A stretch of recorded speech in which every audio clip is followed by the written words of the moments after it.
Markoon, good, listen, montage. That was a listen show, actually, today. Tell me about the early game. Yeah, I don't know. I just kept getting kills. I mean, I have to give credit to my team. They just CC'd them, and then I do think I KS'd a lot of kills, but yeah, the early game just went very swimmingly. Okay, so tell me, was this game easier than not laughing at Shox' jokes during the pre-show? For people who missed it, maybe we can show some bits of it. That was a really funny game. I think the combination of Finn's face with the jokes, it was that game was way harder than this one for sure, yeah. All right.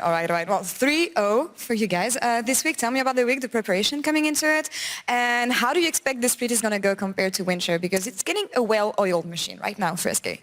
Yeah, actually our scrims this week were like a little bit worse than we usually play, actually. I think it was us adapting to the meta, which has shifted a bit. You know, Rome if you support more, and it's a little bit less bot lane oriented, so I think our scrims were a bit more Fiesta, but I was still pretty confident coming into the week, and I guess it showed that we 3-0. It really showed. And meta shift, I also want to mention Lycian. I know that you like playing in the early game. It's a champion that suits you really well, I think.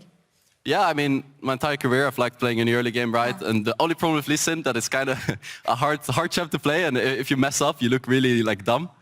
But I think I've spent this champ every season in solo queue now for the past 5 years, so I think, yeah, I can play it now. It wasn't one of these days today. Amazing game. Again, on the other side of this interview, they're going to talk about your top laner. And when I was hosting yesterday, we talked about the all-pro top 3, and I think there's an argument to be made about Irrelevance making it there. Tell me about playing with him and his improvements over the course of the year. I think he really surprised me coming into Winter Split. I think he was very good. I thought he was good already because I remember he had a very good, in Summer Split, he had a good series against Broken Blade and he was playing well, so I knew he was good, but playing with him, he's just very, very solid. And I think the change that we've made to this split as well is that we try to play a bit more around top and a bit more carry focus, which also this new meta allows, right?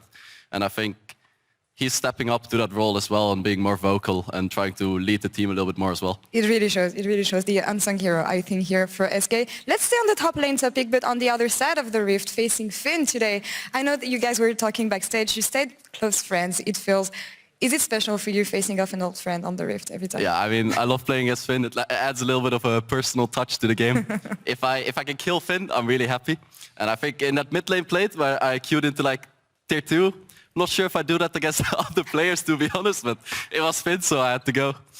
It was personal. Markoon, thank you so much for the interview. We'll see you next week for week 2. And Shox, back to you for post-game.